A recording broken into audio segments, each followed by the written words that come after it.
Hello and welcome to my YouTube channel Omega classes. दोस्तों, आज हम पढ़ने वाले हैं क्लास 12 का एक बहुत ही इंपॉर्टेंट टॉपिक जिसका नाम है गैल्वेनोमीटर। ठीक है, ये गैल्वेनोमीटर क्या होता है, इसका कंस्ट्रक्शन कैसे होता है, ये यूज किस लिए किया जाता है, वर्किंग क्या होता है, वो सब हम आज पढ़ने वाले हैं। ठीक है, तो वीडियो को हम स्टार्ट करते हैं। अगर वीडियो आपको अच्छा लगता है तो वीडियो को लाइक करना, वीडियो को शेयर करना और मेरे चैनल को सब्सक्राइब जरूर कर देना। तो सबसे पहले पढ़ते हैं गैल्वेनोमीटर। गैल्वेनोमीटर को दूसरा नाम है या उसको जाना जाता है उसके बड़े नाम से, वो बड़ा नाम है moving coil galvanometer. Moving coil galvanometer, इसको शॉर्ट फॉर्म में लिखते हैं MCG। ठीक है, अब इसको मूविंग कॉइल क्यों बोलते हैं? क्योंकि इसमें कॉइल मूव होती है।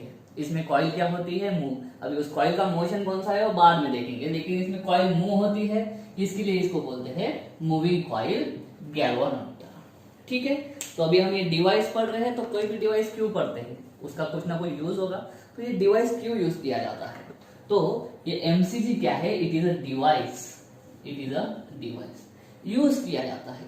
क्यों यूज किया जाता है? टू मेजर, और मेजर बोलने से अच्छा है और एप्रोप्रिएट वर्ड है डिटेक्ट। मेजर से ज्यादा एप्रोप्रिएट वर्ड होगा detect any current in the circuit. Any current in the circuit. तो क्या है? गैल्वेनोमीटर एक डिवाइस है। उस डिवाइस का यूज क्यों किया जाता है? तो करंट है कि नहीं सर्किट में, सर्किट जो दिया है आपको, वो सर्किट में करंट है भी कि नहीं, वो जानने के लिए, मतलब करंट डिटेक्ट करने के लिए। और अगर है तो कितना है वो भी क्या कर लेगा, वो गैल्वेनोमीटर मेजर कर लेगा। लेकिन ये जो गैल्वेनोमीटर है वो कौन सा करंट मेजर कर सकता है? सिर्फ मिली एम्पियर की रेंज वाला। अगर आपको एम्पियर वाला करंट मेजर करना है, ठीक है, तो आप गैल्वेनोमीटर यूज नहीं कर सकते। तो गैल्वेनोमीटर यूज क्यों किया जाता है? To measure very small current. To measure very small current. बड़े बड़े करंट, एम्पियर 1 एम्पियर है, मेजर नहीं कर पाएगा। गैल्वेनोमीटर कितना करंट मेजर कर पाएगा? 10 मिली एम्पियर, 20, 30, 40, 50, ज्यादा से ज्यादा 80, बहुत ही ज्यादा हो गया तो फिर 100 मिली एम्पियर तक भी कर लेगा। ठीक है, तो गैल्वेनोमीटर जो डिवाइस है वो अगर किसी सर्किट में करंट है या नहीं वो डिटेक्ट करता है, और सर्किट में करंट कितना है वो डिटेक्ट कर लेता है। और करंट जो मेजर करता है वो क्या? बहुत ही स्मॉल मेजर करता है। अगर आपको बड़ा करंट मेजर करना है तो आपके पास उसके लिए इंस्ट्रूमेंट है, उसको बोलते हैं एमीटर। ठीक है, एमीटर किस लिए यूज किया जाता है? करंट मेजर करने के लिए। और एमीटर जो होता है वो एम्पियर का करंट भी मेजर कर लेता है। आगे के टॉपिक में हम पढ़ेंगे कि इस गैल्वेनोमीटर का कन्वर्शन हम एमीटर में कैसे करते हैं। और एक इंस्ट्रूमेंट है जिसका नाम है वोल्टमीटर। ठीक है, और अगले टॉपिक में हम पढ़ेंगे कि इसी गैल्वेनोमीटर को हम वोल्टमीटर में कैसे कन्वर्ट कर सकते हैं, वो बात का है। लेकिन अभी सुन लो कि जो गैल्वेनोमीटर है वो डिटेक्ट करने के लिए यूज होगा और छोटा छोटा करंट डिटेक्ट करेगा, मेजर कर पाएगा। ठीक है, ऐसा है डिवाइस है। तो अभी पढ़ते हैं इसका कंस्ट्रक्शन। ठीक है, इसका कंस्ट्रक्शन। तो एक बात समझ लो, इसमें जो भी कंपोनेंट्स यूज हुए हैं उनका कुछ ना कुछ प्रॉपर यूज है। ठीक है, उनका जो शेप है वो शेप का भी कुछ ना कुछ प्रॉपर कारण है, उसके लिए कुछ ना कुछ रीजन है। तो ठीक है, देखो इसमें क्या होगा, कंपोनेंट क्या होगा। नाम में क्या है? Moving coil galvanometer. तो एक कॉइल होगी। अब ये कॉइल कैसे बनाई जाती है? ये जो कॉइल होती है वो वायर की बनती है। ठीक है, वायर को क्या करते हैं हम? लूप कर देते हैं वायर का, और उसी को क्या बोलते हैं? कॉइल बोलते हैं। वो कॉइल कैसे बनेगी? मान लो एक डिब्बा है, ये डिब्बे को हम बोलेंगे सॉफ्ट आयरन कोर। क्या बोलेंगे? Soft iron core. इस पे हम क्या लेंगे? एक वायर लेंगे जो बनी होगी कॉपर की, जो बनी होगी कॉपर की। और कॉपर की बनी होने के साथ साथ वो वायर कैसी होनी चाहिए? इंसुलेटेड होनी चाहिए। अगर इंसुलेटेड नहीं होगा तो क्या होगा वो भी आपको मैं बताता हूँ। तो ये जो डिब्बा है इसको बोलेंगे हम सॉफ्ट आयरन कोर। ठीक है, सॉफ्ट आयरन का बना रहेगा। एक वायर लेंगे, इस पे ऐसे लपेट देंगे, एकदम ऐसा टाइट करके लपेट देंगे। तो कॉइल का जो शेप बनेगा, वो कॉइल का शेप कौन सा बनेगा? कॉइल रेक्टेंगुलर बनेगी। कॉइल कैसे बनेगी? रेक्टेंगुलर। देखो ऐसे जाएगी वायर, ऐसी जाएगी, ऐसी ऐसी और ऐसी उसको घुमा देंगे। जितने नंबर ऑफ टर्न्स हमें चाहिए उतने नंबर ऑफ टर्न्स हम ले सकते हैं। तो उस तरह से हम कॉइल बनाएंगे। कॉइल कैसे रहेगी? कॉइल बनी रहेगी इंसुलेटेड कॉपर वायर की। अब इंसुलेटेड क्यों? अगर ऐसे लूप छील के अगर हमने कॉपर इस पे रख दिया, कॉपर के अगर लूप हमने बना दिया छील के, तो एक लूप दूसरे को अगर टच हो गया तो समझ लो क्या हो गया, शॉर्ट सर्किट हो गया। अगर शॉर्ट सर्किट हो जाएगा तो आपका गैल्वेनोमीटर खराब हो जाएगा। ठीक है, तो इसलिए वायर कैसी चाहिए? वायर चाहिए इंसुलेटेड, और इंसुलेटेड कॉपर वायर की ही हम क्या बनाएंगे? कॉइल बनाएंगे। ठीक है, गैल्वेनोमीटर डिवाइस आपने आपके इलेक्ट्रिकल लैब में देखा होगा। देखो इमेज मैंने आपको दिखा दी है। इसमें क्या होता है, देखो क्या दिख रहा है इसमें, एक स्केल है ऊपर, यहाँ पे 0 है, यहाँ पे पॉजिटिव नंबर है, यहाँ पे वैसे ही नंबर है इधर। ठीक है, बीच में एक पॉइंट होगा और ऐसा पॉइंटर कुछ करंट नहीं फ्लो होता होगा तो 0 पे होगा, और जैसे ही करंट फ्लो होगा करंट की डायरेक्शन के अनुसार या तो ये पॉइंटर इधर की तरफ जाएगा या फिर इधर जाएगा। ठीक है, प्लस माइनस साइड हो जाएगा। तो इस तरह का डिवाइस होता है। देखो नीचे 2 नॉब दिख रहे होंगे आपको, एक रहता है ब्लैक वाला और दूसरा रहता है रेड वाला। ठीक है, वो क्या रहते हैं? स्क्रू रहते हैं।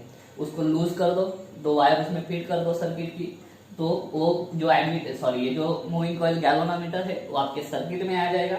अगर सर्किट में कुछ करंट फ्लो हो रहा है तो इस गैल्वेनोमीटर में जो कॉइल होता है वो कॉइल में से भी पास होगा, और कॉइल में से जो करंट पास होगा वही वैल्यू यहाँ पे आपको स्केल पे दिखने वाली है।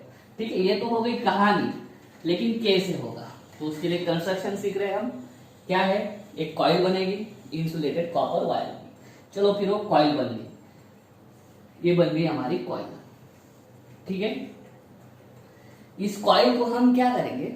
इस कॉइल को हम सस्पेंड कर देंगे। हम क्या कर देंगे? सस्पेंड। अभी सस्पेंड कर देंगे यानी लटकाएंगे। तो लटकाने के लिए हमें कुछ चाहिए, तो लटकाने के लिए एक हम फाइन वायर यूज करेंगे। फाइन वायर मतलब एकदम पतली वायर। ठीक है, और वो पतली वायर एक स्पेसिफिक मटेरियल की बनी होती है। उस मटेरियल का नाम होता है फॉस्फर ब्रॉन्ज, और कभी कभी यूज करते हैं क्वार्ट्ज। ये भी क्यों यूज करते हैं, इनका भी एक अलग पर्पज है, उसको हम बाद में पढ़ेंगे। ठीक है, और नीचे इसकी लगी होती है स्प्रिंग लगी होती है, और ये जो स्प्रिंग होती है ना, ये स्प्रिंग भी इसी मटेरियल की बनी होती है, जो फॉस्फर ब्रॉन्ज और क्वार्ट्ज। तो ये स्प्रिंग भी उसी मटेरियल की बनी होती है। इनका यूज हम बाद में। तो अभी इधर मैंने 2 नॉब निकाले थे। ठीक है, तो एक नॉब में क्या लगाएंगे हम? यहाँ पे एक नॉब रहेगा। ठीक है, ये ब्लैक वाला है मान लो, और यहाँ से एक अलग नॉब निकलेगा, ये वाला है मान लो रेड वाला। यहाँ से ये 2 केबल रहेंगे। ठीक है, अभी ये सर्किट ओपन है। जैसे ही हम वो स्क्रू ऊपर करके ये वायर घुसा दिया, इसका भी स्क्रू ऊपर करके वायर घुसा दिया, ये गैल्वेनोमीटर क्या आ गया? सर्किट में आ गया। ठीक है, इतना सही काम होगा क्या? नहीं। इस कॉइल को क्या करना है? हमें मूव करना है। क्या लिखा है? Moving coil. तो कॉइल को मूव करने के लिए इस पे फोर्स लगाना पड़ेगा। ठीक है, फोर्स लगेगा या तो टॉर्क लगेगा। तो कॉइल पे जब भी हमें फोर्स या टॉर्क लगाना होता है तो इसके आजू बाजू में हमें क्या बनाना पड़ेगा? फील्ड बनाना पड़ेगा। और वो फील्ड कौन सा होगा? वो फील्ड होगा मैग्नेटिक फील्ड। वो फील्ड होगा मैग्नेटिक फील्ड। और मैग्नेटिक फील्ड बनाने के लिए ज्यादातर कौन से मैग्नेट्स यूज करते हैं हम? ज्यादातर हम हॉर्शू मैग्नेट यूज करते हैं। लेकिन यहाँ पे हॉर्शू मैग्नेट की जगह पे हम यूज करेंगे सिलेंड्रिकल मैग्नेट्स। हम यहाँ पे यूज करेंगे सिलेंड्रिकल मैग्नेट्स। इसका भी और यूज है। ठीक है, इसका यूज भी हम पढ़ेंगे इसी वीडियो में। ठीक है, तो देखो, और ये जो कॉइल है ये मैंने एक ही टर्न दिखाया है, ऐसा नहीं, इसके बहुत सारे टर्न होंगे। ठीक है, ऐसे बहुत सारे इसके लूप होंगे। हर एक लूप का एरिया क्या होगा? सेम होगा। हर एक लूप का एरिया सेम होगा। तो अभी देखो, इसमें ये कॉइल जो है, इस कॉइल को ऐसा मत रख देना, इस कॉइल को ऐसा मत रख देना, इस कॉइल को थोड़ा ऐसा टिल्ट रखना। टिल्ट क्यों रखना वो भी मैं आपको बताता हूँ। देखो, ये 2 पोल पीसेस जो है, ये जो मैग्नेटिक पोल्स है, ये दोनों के बीच में इधर क्या बन रहा है? Magnetic field. मैग्नेटिक फील्ड का डायरेक्शन होता है north to south, north to south. ठीक है, तो ये मैग्नेटिक फील्ड क्या करती है, इसका प्रिंसिपल समझ लो। देखो प्रिंसिपल किस पे काम करता है? सबसे मेन चीज, ये जो मूविंग कॉइल गैल्वेनोमीटर है इसका प्रिंसिपल क्या है, इसका प्रिंसिपल है when a current carrying coil is placed in strong magnetic field, the torque acts on the coil and coil rotates। बस यही प्रिंसिपल है।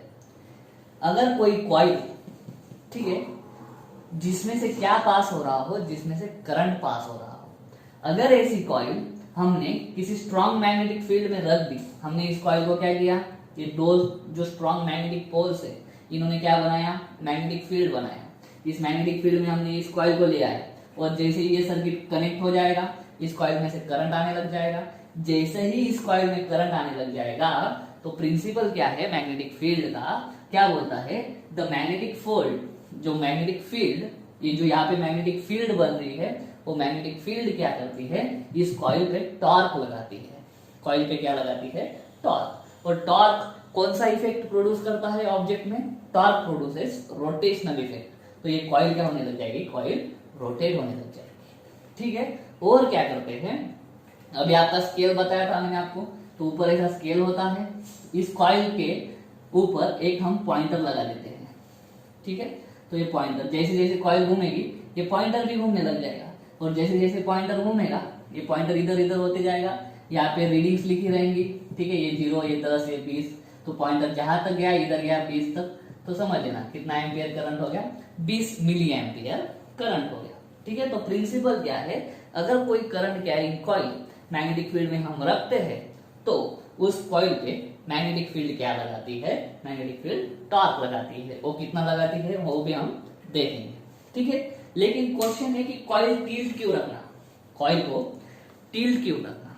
ठीक है, देखो मैग्नेटिक फील्ड का डायरेक्शन है दिस वे, करेक्ट है, ऐसी जा रही मैग्नेटिक फील्ड, और इस कॉइल का, इसको अंदर का बोल जाओ, ये कॉइल मान लो इसको, इस कॉइल का प्लेन देखो, इस कॉइल का प्लेन के डायरेक्शन भी कैसी है, हॉरिजॉन्टल है। ठीक है, तो अभी क्या होगा, अगर इस कॉइल का प्लेन, अगर इस कॉइल का प्लेन और इस डायरेक्शन मैग्नेटिक फील्ड की डायरेक्शन दोनों अगर हॉरिजॉन्टल है, दोनों अगर हॉरिजॉन्टल है, तो ये दोनों एक दूसरे को क्या हो गए, हॉरिजॉन्टल हॉरिजॉन्टल पैरेलल हो गए। और मैग्नेटिक फील्ड टॉर्क कब लगाता है, देखो जो टॉर्क लगता है वो भी क्यों लगता है, कॉइल पे या किसी भी कंपोनेंट पे जब कोई भी फील्ड टॉर्क लगाता है तो क्यों लगाता है। ठीक है, इलेक्ट्रिक फील्ड भी टॉर्क लगाता है, मैग्नेटिक फील्ड भी टॉर्क लगाता है, क्यों लगाता है, उनका एक ही प्रयास होता है कि to bring the coil in the direction of field. ठीक है, देखो आपने इलेक्ट्रिकल में पढ़ा होगा, अगर कोई इलेक्ट्रिकल डायपोल इलेक्ट्रिक फील्ड में रखते हैं, इस तरह से डायग्राम बनता था वो, देखो ऐसे इलेक्ट्रिक फील्ड बनती थी। ठीक है, और यहाँ पे आप ऐसा डायपोल रखते थे। ठीक है, तो ये इलेक्ट्रिक फील्ड जो होती थी इस डायपोल पे क्या लगाती थी, टॉर्क लगाती थी। ठीक है, तो क्यों लगाती थी, ताकि ये जो डायपोल ऐसा टिल्ट है ना वो बाद में क्या हो जाए, ऐसा हॉरिजॉन्टल हो जाए। जैसे ही हॉरिजॉन्टल होगा क्या होगा, इस डायपोल का प्लेन और इस इलेक्ट्रिक फील्ड की डायरेक्शन दोनों सेम हो जाएंगी। जैसे ही दोनों की डायरेक्शन सेम हो गई, ये जो फील्ड है बाद में इस डायपोल पे टॉर्क लगाना बंद कर देगी। तो उसी तरह से यहाँ पे होगा, हमें क्या करना है, करंट मेजर करना है। करंट मेजर करने के लिए हमें कॉइल को रोटेट करना होगा, और अगर कॉइल को रोटेट करना है तो उस पर टॉर्क लगाना होगा। और टॉर्क कब लगेगा, जब ये कॉइल की डायरेक्शन, कॉइल का प्लेन और इस मैग्नेटिक फील्ड की डायरेक्शन एक जैसी ना हो। तो एक जैसी ना हो इसलिए हमें क्या करना है, इस कॉइल को टिल्ट कर देना। अगर इसके प्लेन ऐसा हॉरिजॉन्टल रहा और मैग्नेटिक फील्ड की डायरेक्शन भी ऐसी हॉरिजॉन्टल रही, तो दोनों एक दूसरे को पैरेलल हो गए, तब टॉर्क नहीं लगा सकता। ठीक है, तो कॉइल को हमें टिल्ट में रखना होगा, तभी उस पर टॉर्क लगेगा। ठीक है, तो अभी तक हमने क्या पढ़ा, दो ये क्या है, सिलेंड्रिकल मैग्नेट्स है, या इसको बोलेंगे सिलेंड्रिकल पोल पीसेस, सिलेंड्रिकल पोल पीसेस। ठीक है। उसके अंदर कॉइल को सस्पेंड कर दिया। सस्पेंड करने के लिए ये जो यूज किया हमने फाइन वायर, इसको या फाइन वायर की जगह पे कहीं कहीं पे इसको फाइबर बोला करते हैं। फाइबर किसका बना हुआ है? फॉस्फर ब्रॉन्ज एक मटेरियल है उसका, या फिर कभी कभी कॉर्ड यूज करते हैं। नीचे एक स्प्रिंग है, कौन सी है वो? Helical spring. और ये हेलिकल स्प्रिंग भी किससे बनी होती है? सेम मटेरियल से बनी होती है। उनका कुछ ना कुछ पर्पस है, वो बाद में देखेंगे, ठीक है।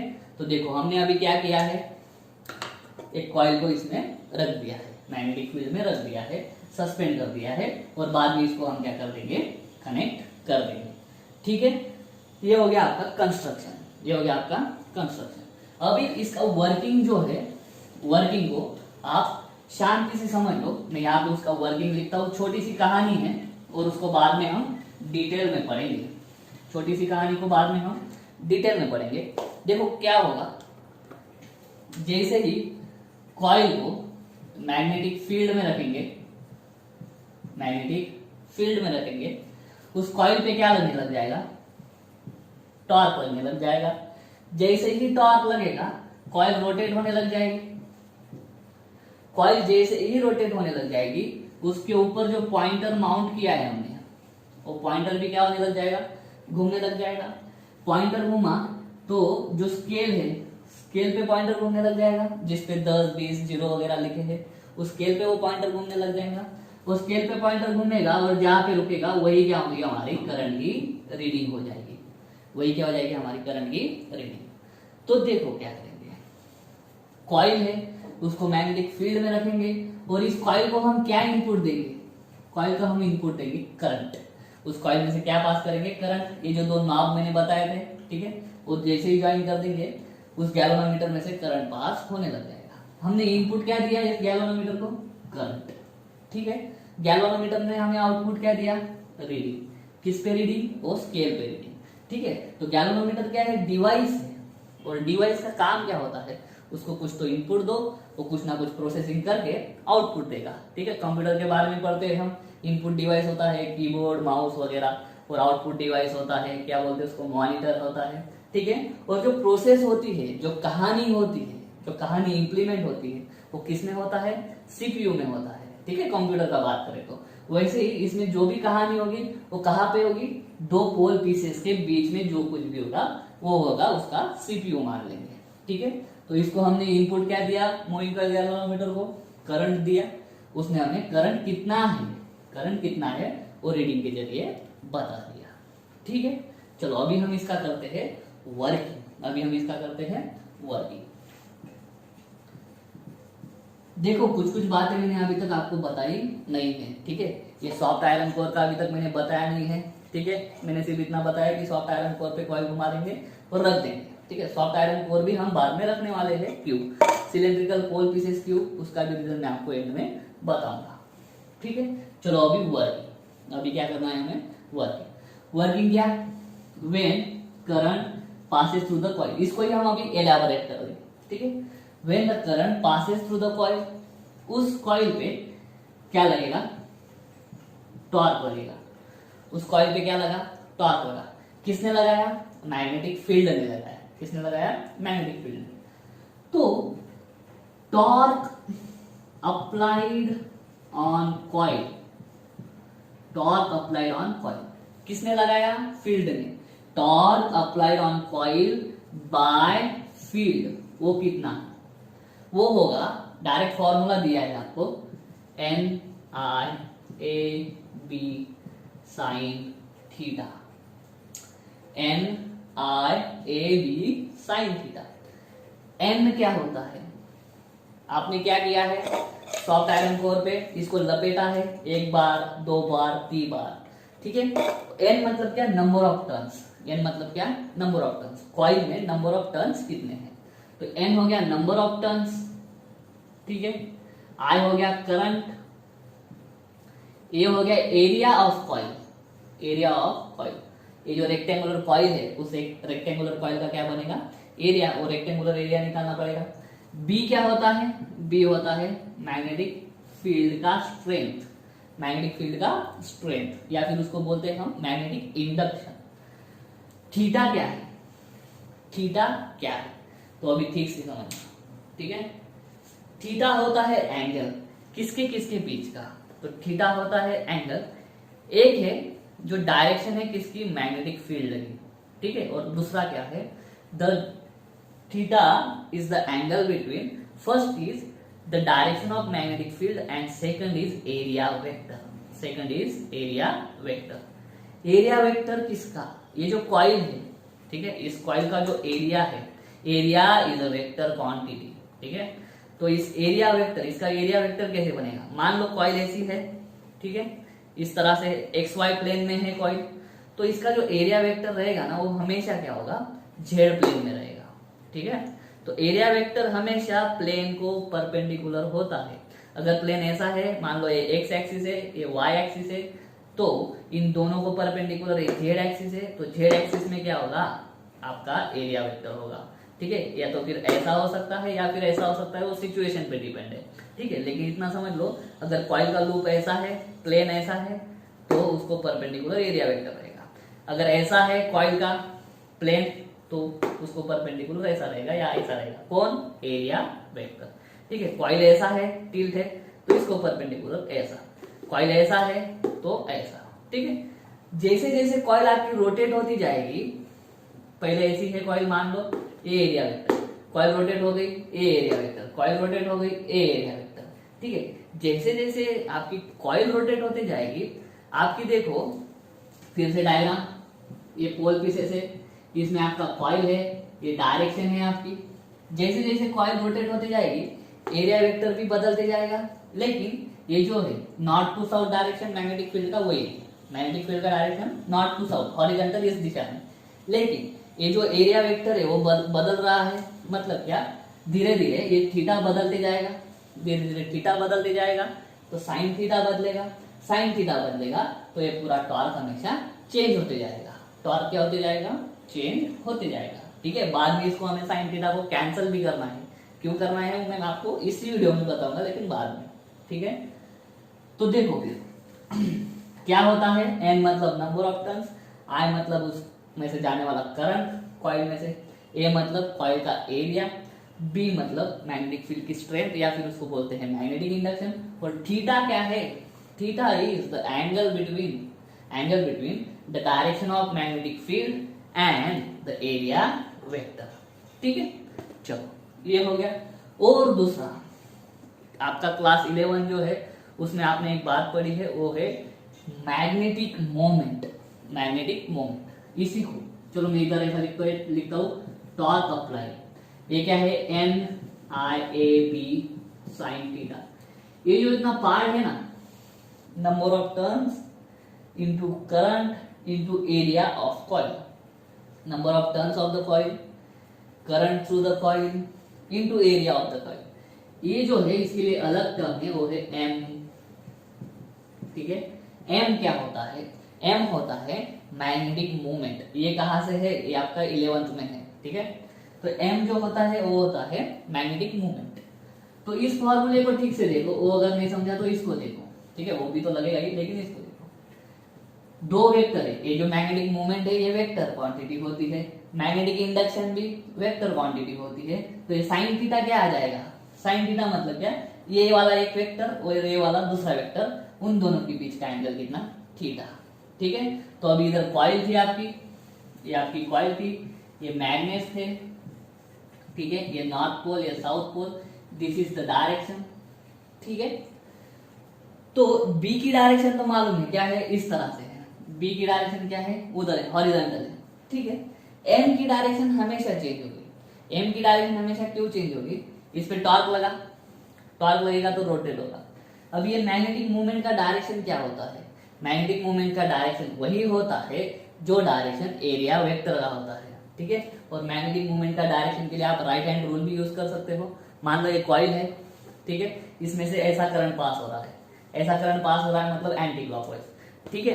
तो एंटी क्लॉकवाइज करंट पास हो रहा है, तो आपकी जो उंगलियां है वो एंटी क्लॉकवाइज घुमा, एंटी क्लॉकवाइज घुमा के थंब स्ट्रेच कर दो, ठीक है। तो थंब की डायरेक्शन मतलब किसकी डायरेक्शन होती है, इस मैग्नेटिक मोमेंट की डायरेक्शन होती है, ठीक है। तो कॉइल ऐसा है, इसमें एंटी क्लॉकवाइज करंट पास हो रहा है, थंब ऐसा जाएगा, ये हो गई मैग्नेटिक मोमेंट की डायरेक्शन। कॉइल ऐसा, इसमें से ऐसा एंटी क्लॉकवाइज करंट पास हो रहा है, ये हो गई थंब की डायरेक्शन, मतलब मैग्नेटिक मोमेंट की डायरेक्शन। ठीक है, तो आप इस टॉर्क को है ना कैसे भी ले सकते हो, जो मैग्नेटिक मोमेंट की डायरेक्शन है वो किसकी डायरेक्शन है, एरिया वेक्टर की ही डायरेक्शन है। तो दोनों फॉर्मूले आप यूज कर सकते हो, लेकिन इस टॉपिक के लिए हम ये वाला फॉर्मूला टेम्पररी भूल जाएंगे। कौन सा ध्यान में रखेंगे, सिर्फ torque applied is equal to NIAB sin theta. एक एक टर्म आपको समझ में आनी चाहिए। ठीक है, अभी देखो फिर ये हो गया आधा किस्सा। ठीक है, इस कॉइल को रखा है, इस कॉइल को कैसे रखेंगे कि जो प्लेन है उसका वो डायरेक्शन में ना हो, पैरेलल ना हो। ठीक है, उस पे इतना टॉर्क लगा, इस पे जब टॉर्क लगेगा, due to this torque coil क्या होने लग जाएगी, कॉइल रोटेट होने लग जाएंगी। अभी देखो कॉइल रोटेट होने लग जाएगी। इस कॉइल के ऊपर क्या है, फॉस्फर ब्रांच है, मटेरियल है, वो फाइबर है, नीचे क्या है, स्प्रिंग है। ठीक है, तो देखो इमेजिन करो, मैंने क्या किया, एक थ्रेड लिया, एक धागा लिया मैंने, ये जो बुक है या नोटबुक है उसको, इसको मैंने एक धागे से ऐसा सस्पेंड कर दिया। इमेजिन करो ये ऊपर फ्लोर है, उस पे मैंने एक थ्रेड लगा दी, एक धागा लगा दिया, इसको ऐसे बांध दिया, और मैं अभी क्या करूंगा, इसको ऐसा रोटेट करूंगा। ठीक है, ये कॉइल मान लो अभी आप। ठीक है, ये कॉइल जैसे ही मैं घुमाऊंगा क्या होते जाएगा, आपके धागे में ट्विस्ट बनते जाएंगे। आपका धागा क्या होते जाएगा, ट्विस्ट होते जाएगा। धागा तो ट्विस्ट होते जाएगा ही, नीचे अभी इसके क्या लगाया है, स्प्रिंग लगाया है। ये जैसे जैसे कॉइल घूमेगा, इस कॉइल में क्या आएगा, कॉइल में भी क्या आते जाएगा, कॉइल में भी सॉरी स्प्रिंग में भी क्या आते जाएगा, ट्विस्ट आते जाएगा। ठीक है, तो धीरे धीरे कॉइल जो है ना आपका ऐसा जोर से घूमने लग जाएगा, ज्यादा मतलब पूरा सर्कल नहीं कंप्लीट करेगा, ऐसा जोर से घूम सकता है। लेकिन जैसे ही अभी ठीक से जैसे ही कॉइल घूमेगा, इसमें धागे में, इस फाइबर में और नीचे स्प्रिंग में, दोनों में क्या आएगा, दोनों में ट्विस्ट आएगा। दोनों में जैसे ही ट्विस्ट आएगा, ये स्प्रिंग और ये फाइबर, इनमें एक अलग तरह का टॉर्क जनरेट होने लग जाता है, जिस टॉर्क को हम बोलेंगे रिस्टोरिंग टॉर्क यानी अपोजिट टॉर्क। देखो फिर से एक बार रिवाइज करता हूं मैं, ये कॉइल जैसे ही रोटेट होने लग जाएगी, फाइबर और नीचे वाली स्प्रिंग ये दोनों ट्विस्ट होने लग जाएंगे। ठीक है, कोई भी चीज ले लो आप, एकदम जनरल नॉलेज, एकदम सिंपल कंसेप्ट। धागा है, सस्पेंड कर दिया, इसको आप रोटेट कर रहे हो, पहले तो आप आराम से रोटेट कर पाओगे, एकदम आराम से रोटेट कर पाओगे। ठीक है, लेकिन कुछ वक्त के बाद आपको थोड़ी सी ताकत बढ़ानी पड़ेगी, थोड़ी सी ताकत बढ़ाएंगे तब रोटेट होगा, और ताकत बढ़ाएंगे तब रोटेट होगा, और ताकत बढ़ाएंगे तब रोटेट होगा। ऐसा क्यों, पहले तो कम ताकत में, मतलब बिना ताकत के भी हम उसको रोटेट कर सकते थे। तो ऐसा क्यों है, क्योंकि अभी नीचे जो स्प्रिंग लगी है और ऊपर जो फॉस्फर ब्रांच का फाइबर है, उनमें एक अलग तरह का टॉर्क बन रहा है, जो क्या कर रहा है, इस कॉइल का जो टॉर्क है वो इसको ऐसा घुमा रहा है। ठीक है, बाद में घूमना कॉइल बंद हो जाएगी, क्योंकि क्या, ये फाइबर और स्प्रिंग में एक अलग तरह का टॉर्क जनरेट होगा, जो क्या करेगा, इस स्प्रिंग में जनरेट होने वाले टॉर्क को क्या करेगा, अपोज करेगा। क्या करेगा, अपोज कर लो। देखो इसको घुमाओ और उसके बाद में इसको छोड़ दो, धागे से बांधो, इसके घुमा दो और छोड़ दो, ये अपने आप ऐसा हो जाएगा। ठीक है, हम क्या ट्राई कर रहे थे, इसको ऐसा घुमाने का। ठीक है, और बाद में छोड़ दिया तो उसने ऐसा ही रुकने को होना। ठीक है, लेकिन जैसे ही हम घुमा के इसको छोड़ देते हैं, ये अपने आप ऐसा उल्टा घूमने लग जाता है। ऐसा क्यों होता है कि जब हम उसको घुमा रहे थे इस तरह से, तब ये धागा ट्विस्ट हो रहा था, उस धागे में एक टॉर्क बन रहा था, जिस टॉर्क का नाम है रिस्टोरिंग टॉर्क। ठीक है, वो टॉर्क अभी उसमें स्टोर रहेगा, और जैसे ही हम इसको छोड़ देंगे, अभी वो टॉर्क क्या करेगा, चलो वापिस इसको इसकी जगह पे लेके आएगा। ठीक है, कहने का मतलब क्या है, as this coil will rotate, there will be twisting in the phosphor bronze fibre and in the spring. When the coil rotates, there will be twisting in phosphor branch fiber, ठीक है, and helical spring, and क्या, helical spring.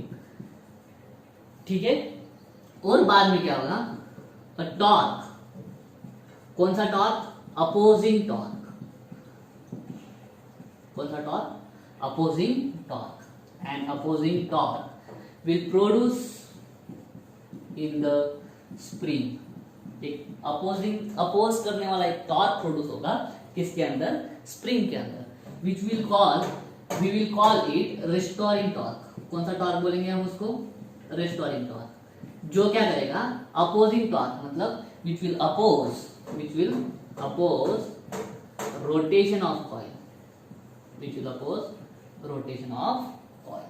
ठीक है, जैसे जैसे torque बढ़ते जाएगा या फिर जैसे जैसे करंट बढ़ते जाएगा, देखो जैसे ही करंट बढ़ा आपका टॉर्क बढ़ गया। जैसे ही टॉर्क बढ़ गया इसका क्या बढ़ गया? घूमना बढ़ गया। इसका जैसे ही घूमना बढ़ गया क्या हो गया? इसके अंदर ट्विस्ट बढ़ गया। जैसे ही इसके अंदर ट्विस्ट बढ़ गया इसके अंदर का टॉर्क भी बढ़ गया। ठीक है, इसके अंदर का टॉर्क भी क्या हो जाएगा? बढ़ जाएगा। स्प्रिंग के अंदर का टॉर्क भी बढ़ जाएगा। ठीक है, तो देखो क्या हो रहा है, धीरे धीरे क्या होगा? धीरे धीरे होगा। At some time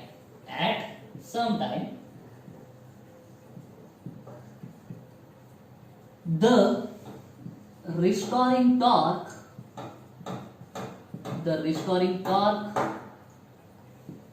will be equal to the applied torque and coil will stop rotating, so the pointer will stop। बराबर है, कॉइल का रोटेशन होना रुक गया तो पॉइंटर भी रुक जाएगा। So the pointer will stop and reading will be shown. Constant reading कौन सी? Constant will be shown. देखो कोई भी डिवाइस आप देखो, जैसे भी उसमें से रीडिंग देखोगे, जो पॉइंटर होगा वो जोर से जाता है, उसकी जगह से निकल के जोर से जाएगा, बाद में थोड़ा धीरे होकर एक जगह पे रुक जाएगा। पहले जाते वक्त जोर से जाएगा, ठीक है, फास्ट जाएगा, लेकिन कुछ बार धीरे होकर एक जगह पे वो रुक जाएगा।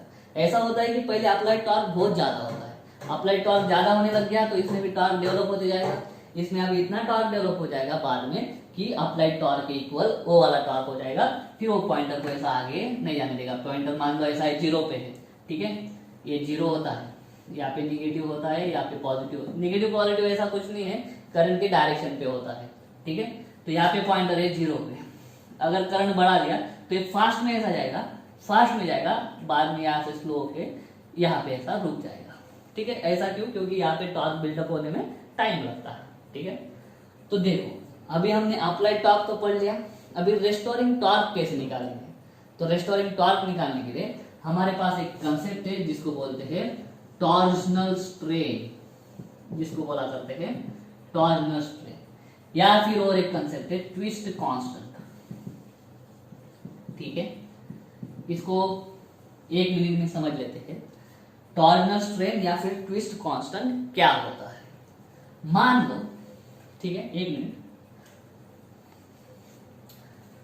मान लो आपने फिर से वही इसको लटका दिया, थ्रेड से घुमा दिया, ठीक है। जब आप इस कॉइल को, अभी थ्रेड ऊपर से लटका हुआ है, इस कॉइल को आपने ठीक से 1 डिग्री घुमा दिया। कितना डिग्री घुमाया? 1 डिग्री। रोटेशन कितना? 1 डिग्री।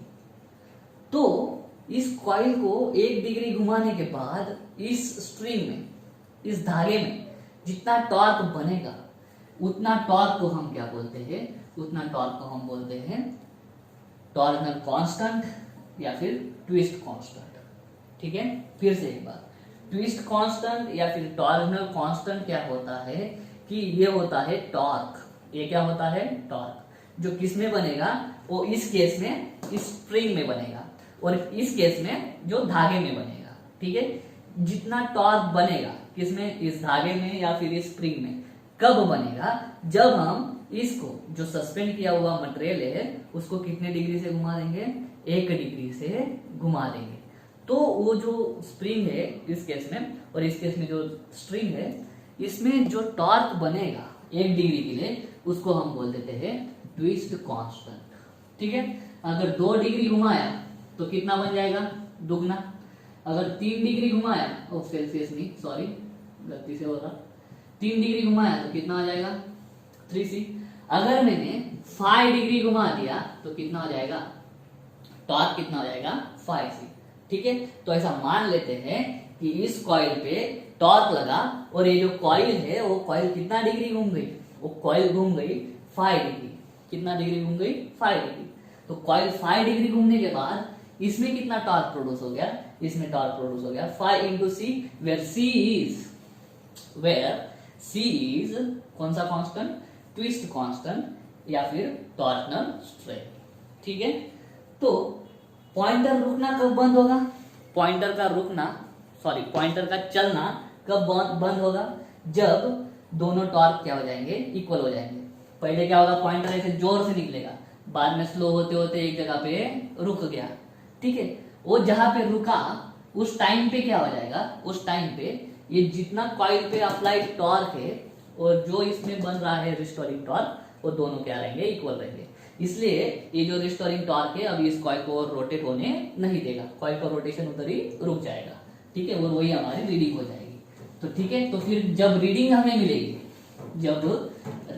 मिलेगी, तब किस्सा क्या होगा, तब का किस्सा होगा torque applied is equal to torque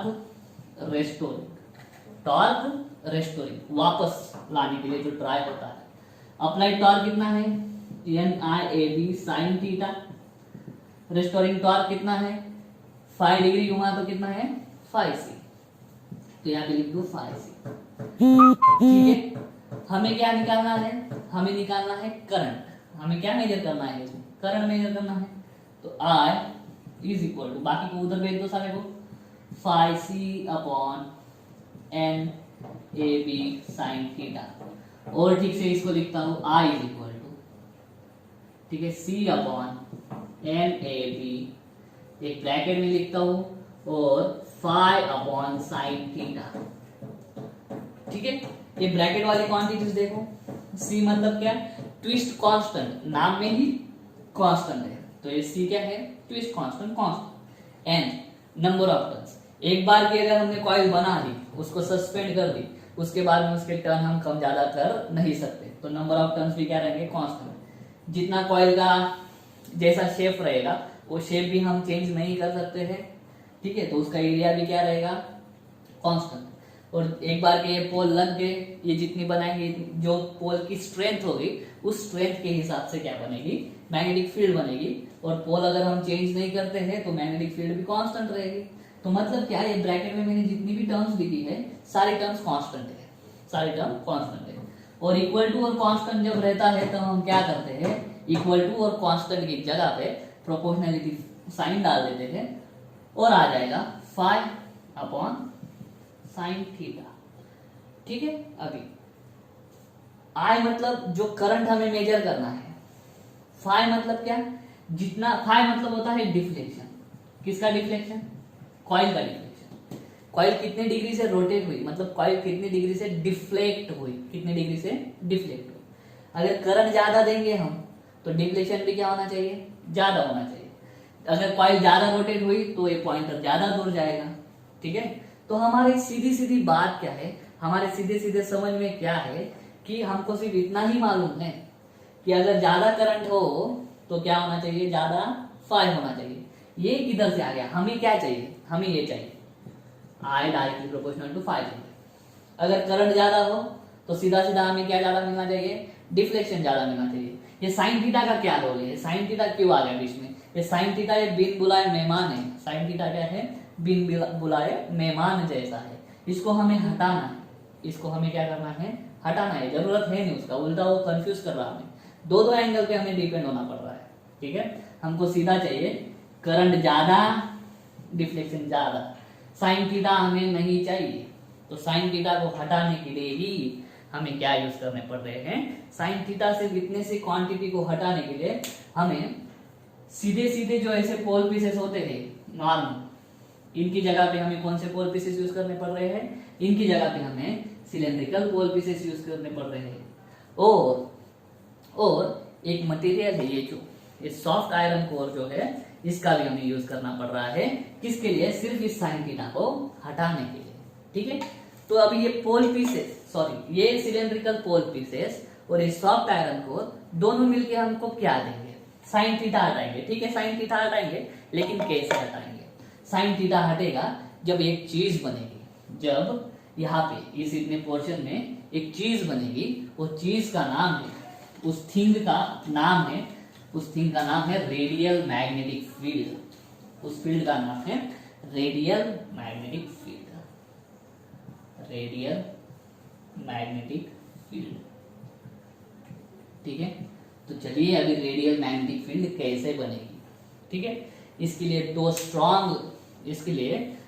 strong electromagnetic poles लेने पड़ेंगे, और दोनों पोल्स कैसे होने चाहिए, सिलेंड्रिकल होने चाहिए। कैसे पोल्स होने चाहिए, सिलेंड्रिकल।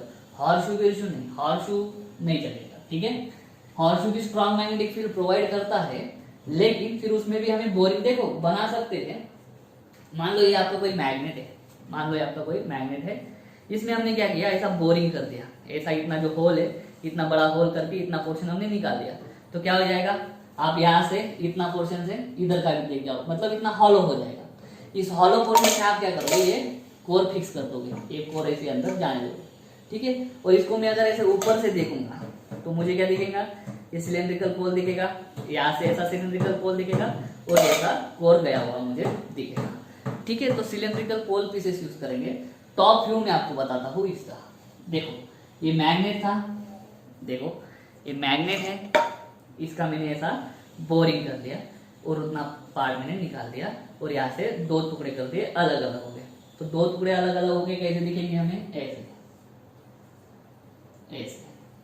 ठीक है, इसको और ठीक से करता हूं मैं, ऐसे, और इधर भी ऐसा ही रहेगा।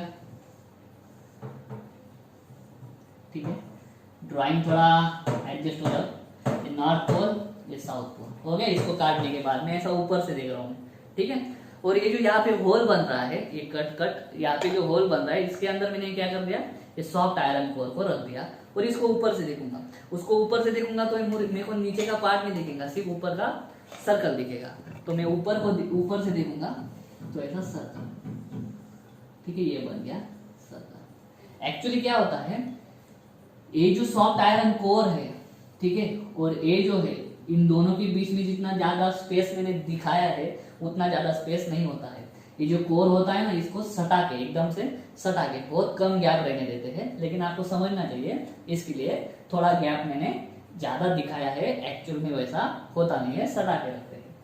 अभी इनका यूज, और अभी देखो इसके ऊपर से मैंने क्या किया है, ये कॉइल ऐसी लपेटी है, तो चलो लपेटी हुई कॉइल मेरे को ऊपर से कैसी दिखेगी, ऐसी दिखेगी।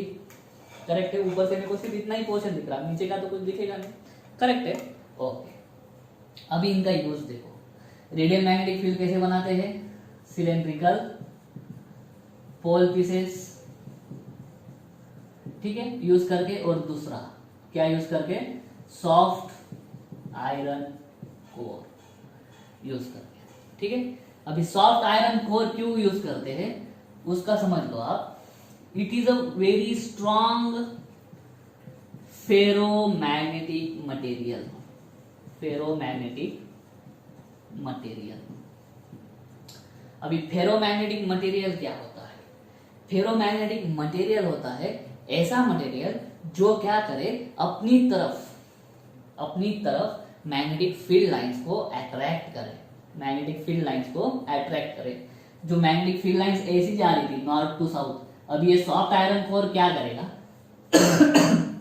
ये सॉफ्ट आयरन कोर क्या करेगा, it forces the field to pass through it, जो फील्ड ऐसी जा रही है, ठीक है, ये क्या करेगा, ये बोलेगा कि फील्ड तू मेरे अंदर से पास हो जा। क्या होगा, मेरे अंदर से पास हो गया। तो फील्ड ऐसी जाने वाली थी, ऐसी सीधी जाने वाली थी, पिछले डायग्राम में हमने कैसे दिखाया है, सीधी। तो अभी वो ऐसे निकलेगी, लेकिन इधर चली जाएगी, अंदर के साइड। ठीक है, अंदर की साइड जाएगी, और हमें लगेगा कि वो ऐसी गई, कैसी गई, ऐसी। ठीक है, यहाँ से फील्ड निकलेगी ऐसी, और हमें क्या लगेगा, वो ऐसी जाके ऐसी गई है, लेकिन वैसे होता नहीं है, मैं आपको बताता हूँ। ठीक है, यहाँ से एक फील्ड ऐसी निकलेगी, ऐसे ऐसे ऐसे ऐसे ऐसी लगेगी जाने वाली। ठीक है, इतना ही पार्ट और बनेगा। यहाँ से ऐसी निकली, हमें लगा ऐसे ऐसे जाके ऐसे, यहाँ से ऐसी निकली, हमें लगेगा ऐसे। ठीक है, तो ये सर्कल में देखो, ये सेंटर अगर मान लो तो ये सारी डायरेक्शन इधर उधर पकड़ लो, रेडियस जैसा दिख रहा, रेडियस जैसे दिख रहा है, इसके लिए इसको क्या बोलते हैं, रेडियल मैग्नेटिक फील्ड बोलते हैं। ठीक है, लेकिन अभी ठीक से ध्यान दो, ये जो फील्ड लाइन है यहाँ से ऐसी आने वाली, ये वो नहीं है, ये वो नहीं है। ये कौन सी है मैं आपको बताता हूँ। देखो जैसे ही ये फील्ड लाइन ऐसी जाएगी, यहाँ से पास होने लग जाएगी। एक रूल है जो इलेक्ट्रिकल लाइन ऑफ फोर्स का और मैग्नेटिक लाइन ऑफ फोर्स के रूल लगभग सिमिलर है। एक रूल है उनमें कि जो मैग्नेटिक लाइन ऑफ फोर्स होते हैं और जो इलेक्ट्रिक लाइन ऑफ फोर्स होते हैं वो कभी एक दूसरे को टच नहीं करते, ठीक है। तो लेकिन मैं यहाँ पे बोल रहा हूँ कि देखो ये लाइन ऐसी जाएगी यहाँ पे, ये लाइन ऐसी जाएगी यहाँ पे, तो इस पॉइंट पे वो टच कर लेंगे, तो फिर वो रूल क्या हो जाएगा, फ्लॉप हो जाएगा। लेकिन वो रूल हमें फ्लॉप होने नहीं देना है। क्या होता है फिर, दो मैग्नेटिक फील्ड लाइंस अगर ऐसी आ रही है, ठीक है, तो वो ऐसी चली जाएंगी, ठीक है, एक दूसरे को टच नहीं होगी वो। तो ये ऐसी आएंगी और बाद में ऐसी चली जाएगी, ठीक है, यहाँ पे ऐसा ऐसा, ये ऐसी आएंगी और ये ऐसी चली जाएंगी, ठीक है, ये ऐसे आएंगी और ये ऐसी चली जाएंगी, यहाँ से एक और निकलेगी और ये ऐसी चली जाएगी, ठीक है, इस तरह से होती जाएगा। करेक्ट है। तो यहाँ पे जो ये फील्ड बनी, ये फील्ड कौन सी बनी, रेडियल फील्ड बनी। फील्ड कौन सी बनी, रेडियल फील्ड। अब यहाँ पे ठीक से फिर क्या करता हूँ मैं, इसको वापस फिर से ड्रॉ करता हूँ अच्छे से, ठीक है। देखो क्या हो जाएगा, रेडियल फील्ड बना दी हमने। रेडियल फील्ड बनाने के लिए क्या क्या यूज किया हमने, रेडियल फील्ड बनाने के लिए हमने सॉफ्ट आयरन कोर यूज किया और सिलेंड्रिकल पोल पीसेस। सिलेंड्रिकल पोल पीसेस इसके लिए ताकि स्ट्रांग हो, क्या बोला, स्ट्रांग हो। और जब निकलता है तो थोड़ी सी स्लांट निकले, फील्ड कैसे निकले, थोड़ी सी स्लैंट निकले। फील्ड कैसे निकलती है, जिस पॉइंट से निकलती है उस पॉइंट पे परपेंडिकुलर, तो पहले से ही थोड़ा सा ये हो जाए, क्या हो जाए, स्लैंट हो जाए। इसके लिए क्या पोल, कैसे पोल यूज करते हैं हम, सिलेंड्रिकल पोल यूज करते हैं, ठीक है। इसके अंदर ये आपका सॉफ्ट आयरन कोर, ये दिखाई मैंने आपको अभी फील्ड, वापस ड्रॉ करता हूं मैं, ठीक है, ये रही, ठीक है। और ये है आपकी जो आपने लपेटी हुई वायर। तो ऐसे करने से क्या होगा, देखो आपके पास क्या है, टॉर्क अप्लाइड क्या है, NIAB sin theta, where theta is the angle between this coil का एरिया वेक्टर, कॉइल का एरिया वेक्टर, और ये जो डायरेक्शन है किसकी डायरेक्शन, मैग्नेटिक फील्ड की डायरेक्शन। ऐसी करने की वजह से क्या होगा, देखो देखो अब ये कॉइल कैसी है, ऐसी है मान लेता हूं मैं, ठीक है, ऐसी है, ठीक है। तो इस पार्ट में ऐसी है कॉइल, ठीक है, ये रही। एरिया वेक्टर ऐसा है, एरिया वेक्टर कैसा है, ऐसा है, ठीक है, एरिया वेक्टर ऐसा है। और अभी देखो इस पे मैं परपेंडिकुलर दिखा देता हूँ। ये कॉइल अगर ऐसी है तो इस कॉइल का जो एरिया वेक्टर रहेगा या तो ऐसा रहेगा या फिर ऐसा रहेगा, ठीक है, मान लेते हैं। और चलो कुछ कारणों की वजह से जो करंट फ्लो हो रहा है उस कारणों की वजह से इलेक्ट्रिक फील्ड का, सॉरी, ये जो है एरिया वेक्टर का डायरेक्शन ऐसा है, ठीक है, या फिर मैग्नेटिक डायपोल मूवमेंट का डायरेक्शन ऐसा है। और अभी एक चीज चेक करो, क्या इस वायर में से जो फील्ड पास हो रही है ना, इस वायर में से जो फील्ड पास हो रही है उसका डायरेक्शन देखो। देखो इस वायर में से ये वाली फील्ड पास हो रही है, ये बाकी की फील्ड पास नहीं हो रही है, पूरी वायर में से सिर्फ ये वाली फील्ड पास हो रही है, ठीक है, ये वाली, ठीक है, ये वाली देखो आधे आधे टाइम के लिए पास हो रही है, इतने टाइम के लिए वो नहीं चाहिए, ठीक है। जो पूरी वायर में से पास हो रही है फील्ड, उसकी डायरेक्शन क्या है, ऐसी है, ठीक है। और ये एरिया वेक्टर, ये वाला एरिया वेक्टर और ये फील्ड, इनकी डायरेक्शन, इनके बीच का एंगल कितना है, 90 डिग्री। और साइन 90 डिग्री कितना होता है, 1। जब इसमें वो वैल्यू पुट करेंगे तो साइन थीटा 1 हो जाएगा, साइन थीटा की टर्म हट जाएगी, ठीक है। मान लेते हैं अभी दूसरी पोजीशन देखते हैं। अभी कॉइल ऐसी हो गई, अभी कॉइल कैसी हो गई, ऐसी हो गई, ठीक है।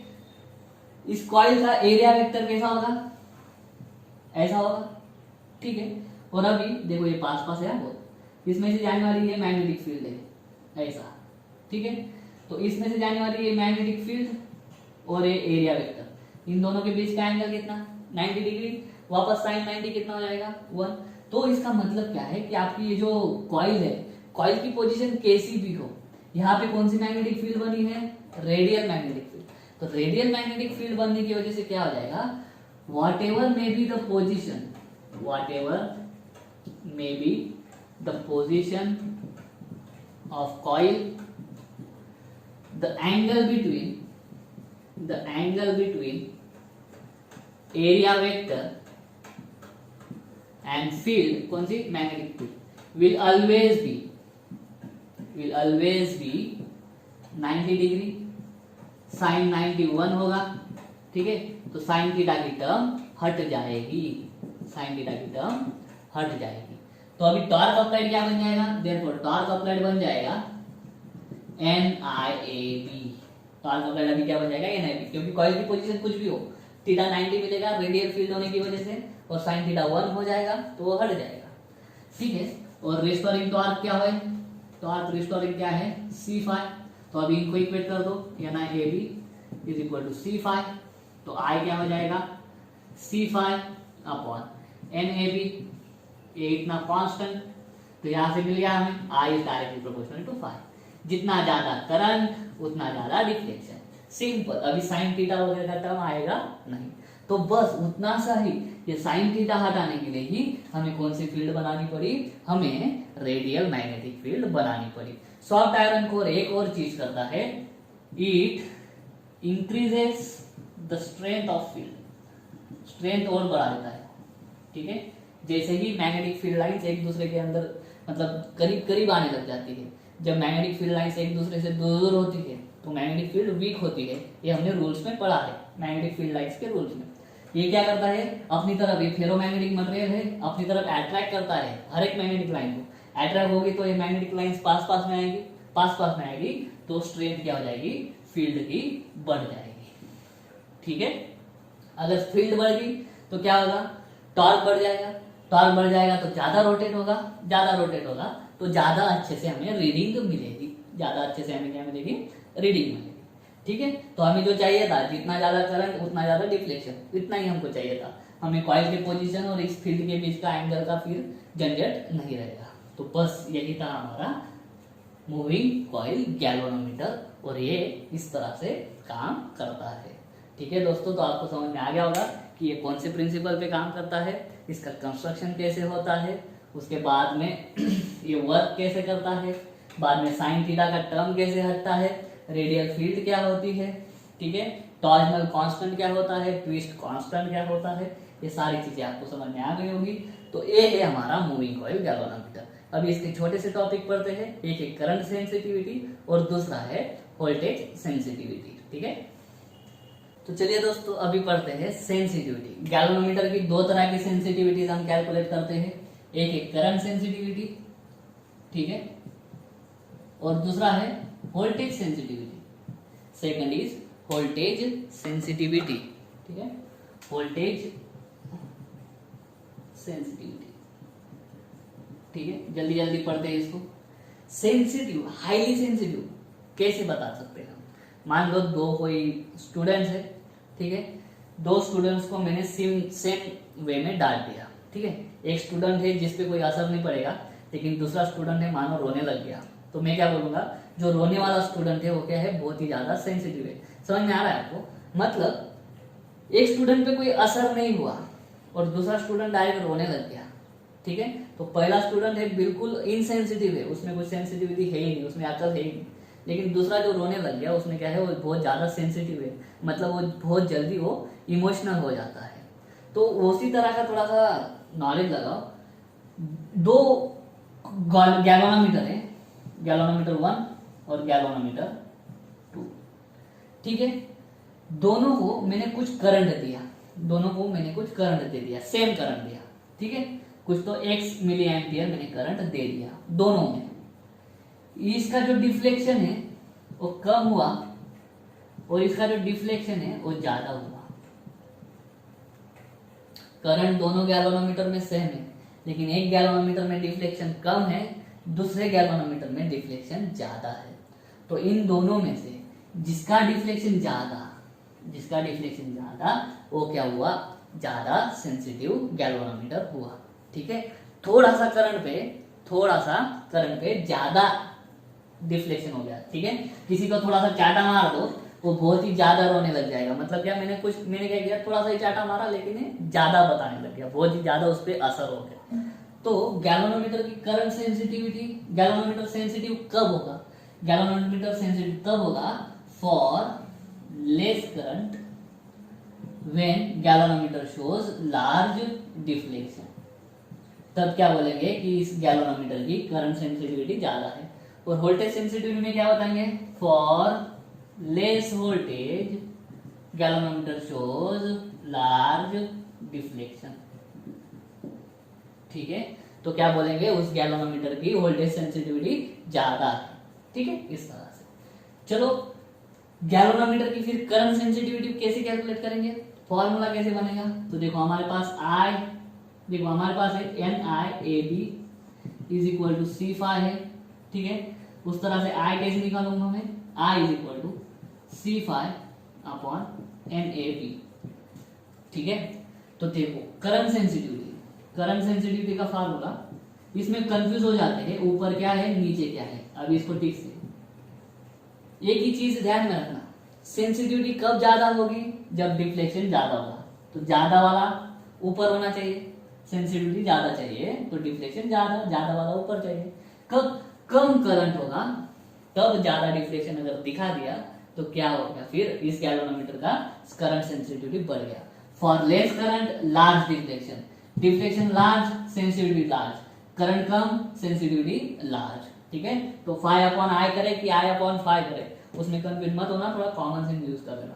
इसमें से अभी आई अपॉन फाई कैलकुलेट करते हैं, फिर सॉरी फाई अपॉन आई, ये आई इधर गया तो ये इधर चला जाएगा, तो क्या आ जाएगा, सेंसिटिविटी ऑफ करंट सेंसिटिविटी इस तरह से डिनोट करते हैं, तो ये ऊपर चला जाएगा और ये सी नीचे। तो कैसे इंक्रीज होगी, टू इंक्रीज सेंसिटिविटी क्या बढ़ाना पड़ेगा, नंबर ऑफ टर्न्स बढ़ाने पड़ेंगे, एरिया ऑफ कॉइल बनाना पड़ेगा, मैग्नेटिक फील्ड बढ़ाना पड़ेगा और सी कम करना पड़ेगा। तो ये जो ट्विस्ट कांस्टेंट कम करते हैं ना, सी को क्या करना है, कम करना है।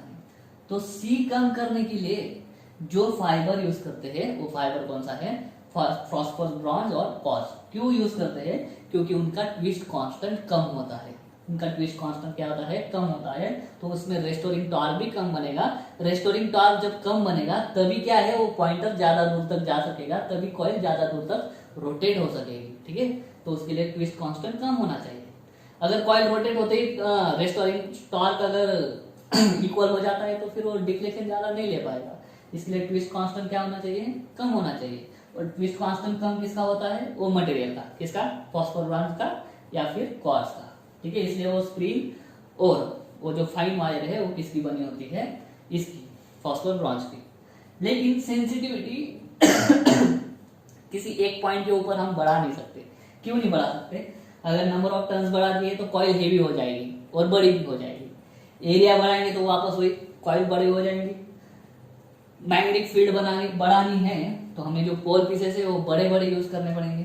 ठीक है, ये जब हम करेंगे, इतना बढ़ाने का कोशिश करेंगे तो गैल्वेनोमीटर का साइज बढ़ जाएगा, साइज बढ़ेगा तो फिर वो पोर्टेबल नहीं रहेगा, तो फिर एक ठराविक पॉइंट के ऊपर हम करंट सेंसिटिविटी नहीं बढ़ा सकते, उसी तरह से वोल्टेज सेंसिटिविटी भी नहीं बढ़ा पाएंगे।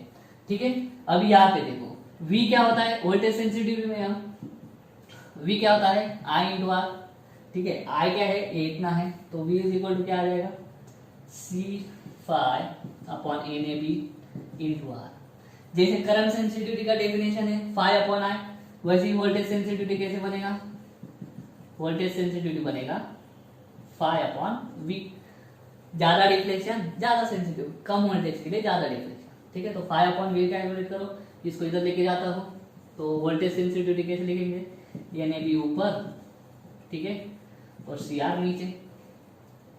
ठीक है, NAB ऊपर CR नीचे, बस। इसका भी अगर वोल्टेज सेंसिटिविटी बढ़ानी है तो ये सारी चीजें बढ़ानी पड़ेंगी और उसी के साथ साथ रेजिस्टेंस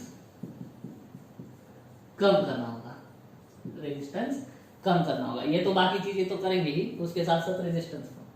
ठीक है, तो इस तरह से हो गया हमारा वोल्टेज सेंसिटिविटी और current sensitivity.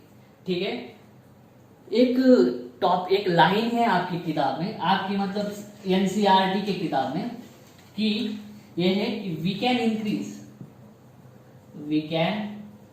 Increase current sensitivity without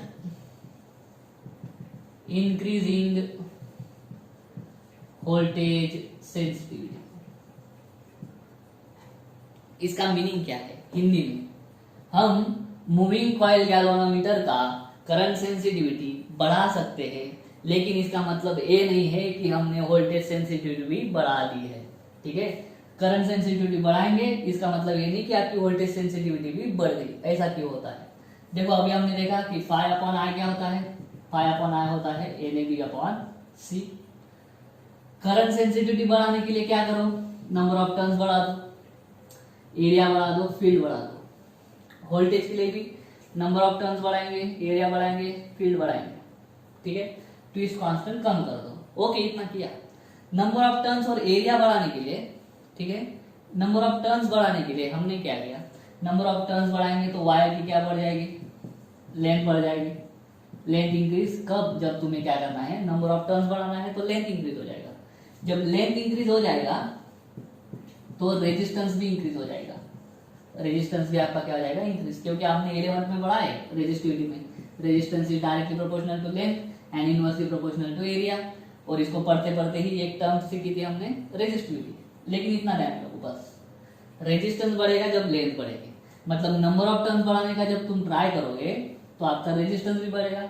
resistance बढ़ने का असर इस करंट सेंसिटिविटी पे नहीं होगा क्योंकि इसमें रेजिस्टेंस की टर्म है नहीं। तो जैसे जैसे आपका नंबर ऑफ टर्न्स बढ़ते जाएगा करंट सेंसिटिविटी बढ़ती जाएगी। लेकिन इस केस में वैसा नहीं होगा। जैसे जैसे नंबर ऑफ टर्न्स बढ़ेगा जिस फैक्टर से, उसी फैक्टर से लेंथ बढ़ेगी तो रेजिस्टेंस भी बढ़ जाएगा। तो यहाँ पे 2 गुना टर्न किए तो रेजिस्टेंस भी 2 गुना हो जाएगा, 2 कट हो जाएगा, फॉर्मूला चेंज नहीं होगा। तो इसमें कुछ फर्क नहीं पड़ेगा, इसमें सेंसिटिविटी बढ़ जाएगी। तो इसी के लिए वो लाइन है कि आप मूविंग कॉइल गैल्वेनोमीटर का करंट सेंसिटिविटी बढ़ा सकते हो, लेकिन इसका मतलब ये नहीं है कि आपने वोल्टेज सेंसिटिविटी भी बढ़ा दिया। ठीक है, तो ये था मूविंग कॉइल गैल्वेनोमीटर का सेंसिटिविटी। उम्मीद करता हूँ आज का वीडियो आपको अच्छा लगा होगा। अगर ऐसा तो वीडियो को लाइक करो, वीडियो को शेयर करो, चैनल को सब्सक्राइब जरूर कर देना। मिलता हूँ मैं आपको अगले वीडियो में, तब तक के लिए जय हिंद।